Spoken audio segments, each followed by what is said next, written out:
It's winter holiday time on the island of Sodor. It's very cold, but the engines don't mind. They love this time of year when the stations look jolly in their decorations. There is plenty of work with passengers and parcels to be delivered, no matter what the weather.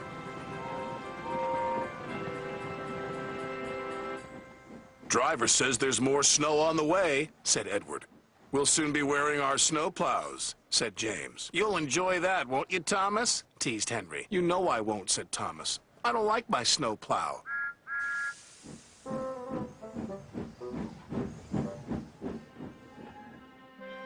Sure enough, that night the wind blew and the snow fell heavily. The next morning, Sir Topham had arrived.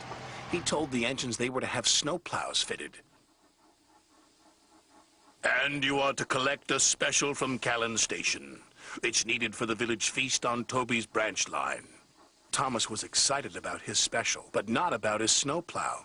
Please, sir, my plow is awkward and uncomfortable. Do I have to wear it? Everyone has to wear a snow plow, said Sir Topham Hatt. The fitters, his driver, and firemen all helped with Thomas's snowplow. We'll have to try that again, laughed his driver. Big, horrid, awkward thing, Thomas grumbled. He was much happier when he arrived at Callan Station and saw his special. It was a beautiful Christmas tree. The tree will have lights and stand in the middle of the village, said Edward. Make sure you get it to Toby safely. I will, said Thomas.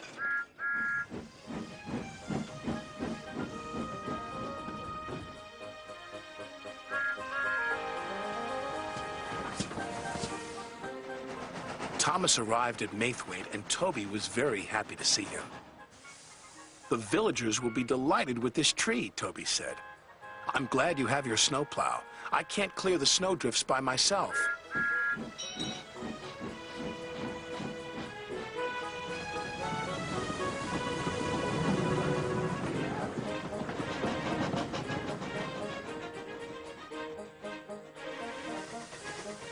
Thomas couldn't see. There was a huge rock buried under the snow. Suddenly, his snowplow hit the rock.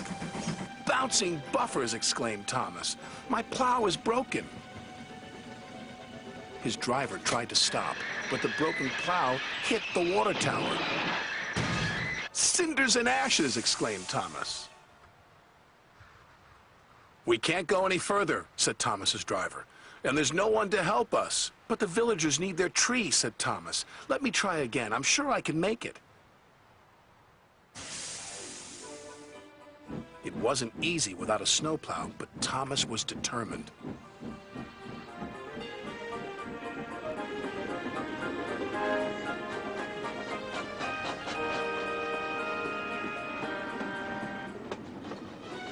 He pushed, and he pushed, and he pushed. Thomas was trying as hard as he could, but there was just one snowdrift after another.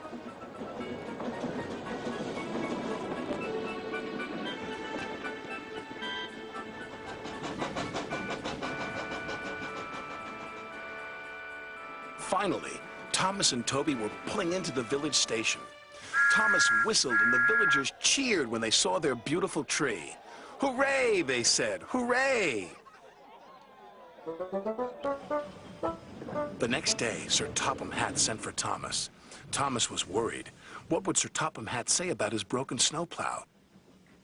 But Sir Topham Hatt wasn't cross. He was very pleased. The villagers had a wonderful feast, he said. You were very brave to take on that snow without a plow. Thank you, sir, said Thomas. As you know, continued Sir Topham Hatt, there are no spare snowplows, so you'll just have to do without yours for a while. Oh, thank you, sir, grinned Thomas.